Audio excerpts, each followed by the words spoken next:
നമുക്ക് CD launch ചെയ്യുന്ന ചടങ്ങിലേക്ക് കടക്കാം. അപ്പം ദിലീപ് ഏട്ടൻ ഇന്ന് ഈസ്റ്റ് കോസ്റ്റ് വിജയൻ സാറിന് ആ ഒരു CD കൈമാറിക്കൊണ്ട് വീണ്ടും എന്ന ആൽബം നമ്മളുടെ മുൻപിൽ ലോഞ്ച് ചെയ്യാനായിട്ട് പോവാണ്.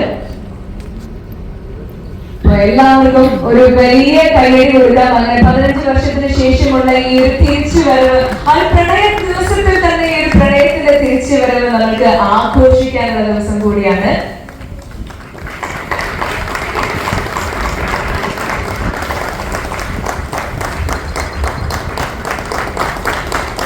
ഈസ്റ്റ് കോസ്റ്റ് വിജയൻ വരികൾക്ക് രഞ്ജിൻ രാജ് സംഗീതം പകർന്നുകൊണ്ട് തീർത്ത ഒരുപാട് മനോഹരമായ പാട്ടുകൾ ഇന്ന് നമ്മൾ കാണാനും കേൾക്കാനും പോവാണ്.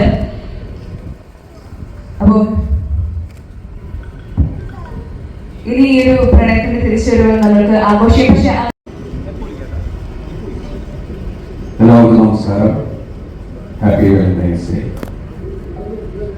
വലിയ സന്തോഷമുണ്ട് ഇങ്ങനൊരു വേദിയിൽ നിൽക്കാൻ സാധിച്ചതിൽ. അതുപോലെ തന്നെ നമുക്ക് ഏറ്റവും പ്രിയപ്പെട്ട വിജയേട്ടൻ്റെ ഈ ഫംഗ്ഷനിലേക്ക് ഇതിൻ്റെ ഭാഗമാകാൻ സാധിച്ചതിൽ വിജയേട്ടനോടും ഈസ്റ്റ് കോസ്റ്റിനോടും ഇതിൻ്റെ മറ്റുള്ള സംഘാടകരോടും ആദ്യം തന്നെ നന്ദി അറിയിക്കുകയാണ്. വിജയേട്ടനെ കുറിച്ച് പറയുകയാണെങ്കിൽ എനിക്ക് തോന്നുന്നത് ഞാൻ സിനിമയിൽ വരുന്നതിന് മുമ്പ് തന്നെ ഏകദേശം മിമിക്രി കളിച്ച് നടക്കുന്ന കാലഘട്ടം മുതൽ ഈസ്റ്റ് കോസ്റ്റ് വിജയൻ എന്ന വലിയൊരു പ്രസ്ഥാനത്തെയാണ് ഞാൻ കണ്ടിട്ടുണ്ട്.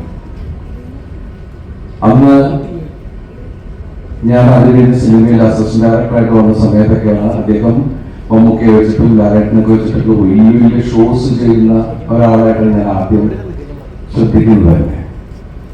ഏറ്റവും കൂടുതൽ വിദേശ രാജ്യത്ത് ഇന്നിപ്പോ എല്ലാ സ്ഥലത്തും GCC എല്ലായിടത്തും പല ആൾക്കാർ ഷോ ചെയ്യുന്നുണ്ട്. അന്ന് അങ്ങനെ ഇവിടുന്ന് താരങ്ങളെ കൊണ്ടുപോയിട്ട് ഷോ ചെയ്യാൻ കഴിവുള്ള കെൽപ്പുള്ള അന്നത്തെ ആദ്യത്തെ ഒരാള് എന്നുള്ള ആ പദവി വിജയേട്ടന് മാത്രമാണ്.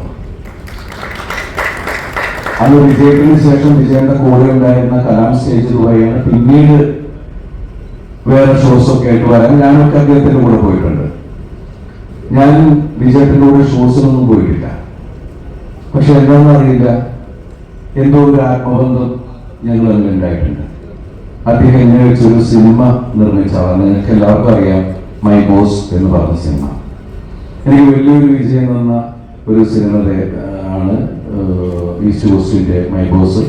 ജീത്തു ജോസഫിനാണെങ്കിലും ആ സിനിമയും വലിയ ബ്രേക്ക് തന്നെയായിരുന്നു.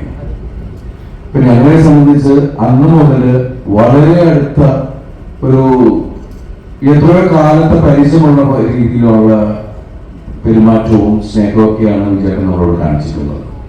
അത് അന്നും ഇന്നും എന്നും ഇങ്ങനെ പോയിക്കൊണ്ടിരിക്കുകയാണ്. ശരിക്കും ശരിക്കും ചില വാക്കുകൾ ഇത് വിജയേട്ടന് വേണ്ടി മാത്രം ഉണ്ടാക്കിയതാണ് നമുക്ക് തോന്നുന്ന പോലെയാണ്.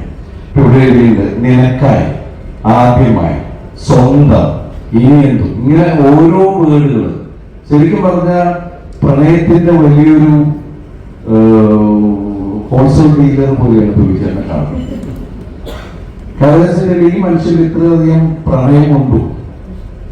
കാരണം പലവിധ ചിന്തകൾ, അതിനുള്ള വാക്കുകളൊക്കെ തപ്പിയെടുത്ത് കുത്തിയിരുന്ന് എഴുതി ഉണ്ടാക്കി. അത് ഏറ്റവും കൂടുതൽ മൊബൈൽ മുടക്കിലാണ് അദ്ദേഹം പല ആൽബങ്ങൾ തന്നെ ചെയ്തിട്ടുള്ളത്. ഇന്ന് അത് വിജയേട്ടന് ഈ റിയൽ എസ്റ്റേറ്റ് കച്ചവടമായിരിക്കും തോന്നുന്നത്. കാരണം അതുമാതിരി അത് ചെയ്തിട്ടുണ്ട്. അത്രയും ദീർഘവീക്ഷണത്തിൽ കാര്യങ്ങൾ നടത്തുന്ന ബിസിനസ്സിലായാലും എന്തിലായാലും അദ്ദേഹത്തിന്റെ പ്രതിഭ തെളിയിച്ചിട്ടുള്ള ഒരാളാണ്. ഇവിടെ പറയേണ്ടായി അദ്ദേഹത്തിന്റെ വലിയ തിരിച്ചറിവൊന്നുമല്ല. അദ്ദേഹം ഓരോ ദിവസവും ഓരോ പുതിയ കാര്യങ്ങൾ ചെയ്തുകൊണ്ടിരിക്കുകയാണ്. പ്രണയത്തിന്റെ ഏതൊക്കെ ഡൈവേർഷൻ, ഏതൊക്കെ തലത്തിൽ ചിന്തിക്കാം, ഏതൊക്കെ രീതിയിൽ പ്രണയം എന്ന് പറയുന്ന ആ വലിയൊരു പ്രക്രിയ അല്ലെങ്കിൽ വലിയൊരു ഫീൽ, അത് നമ്മൾക്ക് അദ്ദേഹത്തിന്റെ പാട്ടുകളിൽ നിന്നൊക്കെ കിട്ടിയിട്ടുള്ളതാണ്. അതുകൊണ്ടാണ് പാട്ടുകൾ അത്രയും ഹിറ്റായിട്ടുള്ളത്. ഈ പ്രണയം എന്ന് പറയുന്നത് മനുഷ്യൻ മരിച്ചു കഴിഞ്ഞാൽ പിന്നെ മനുഷ്യനല്ല എന്നുള്ളതാണ്. അതിന് പ്രായമില്ല. അപ്പൊ നമ്മൾ പ്രണയിച്ചുകൊണ്ടേയിരിക്കുക. ഇവിടെ വന്നിരിക്കുന്ന എല്ലാവർക്കും ഐശ്വര്യത്തിന്റെ നന്മയുടെ നല്ല നാളുകൾ നേരുന്നു. എല്ലാവരിലും പ്രണയമുണ്ടാകട്ടെ. പ്രണയം എന്ന് പറയുന്നത് എന്തിനോടുമാണ്. മനുഷ്യനോട് മാത്രമല്ല പ്രണയം, അത് പലർക്കും പല രീതിയിലാണ്. ഇപ്പൊ എല്ലാവരിലും ആ പ്രണയം നഷ്ടപ്പെടാതെ സ്നേഹബന്ധത്തിന്റെ നല്ലൊരു നാളുകൾ ആശംസിക്കുന്നു. നമുക്ക് എല്ലാവർക്കും ഈ ഫംഗ്ഷൻ ഗംഭീരമായിട്ട് ആസ്വദിക്കാം. കാരണം മൈ ബോസ് റിലീസിന് മുമ്പ് തന്നെ അത്രയധികം ഓരോ ഫംഗ്ഷനും വലിയ ഉത്സവമാക്കി മാറ്റിയ ആളാണ് വിജയേട്ടൻ. അപ്പൊ അതുകൊണ്ട് ഞാൻ ഇവിടെ വന്നിരിക്കുമ്പോ തന്നെ അറിയാം, ഇവിടെ ഡാൻസ് തുടങ്ങുമ്പോ തന്നെ അറിയാം ഇന്ന് വലിയൊരു കലാപരിപാടികൾ വിജയേട്ടൻ പ്ലാൻ ചെയ്തിട്ടുണ്ടാവും. അപ്പൊ അതുപോലെ അത് നമുക്ക് ഗംഭീരമായിട്ട് ആസ്വദിക്കാം. വീണ്ടും വലിയ ചരിത്രമാവട്ടെ. എല്ലാവർക്കും നന്ദി. Thank you.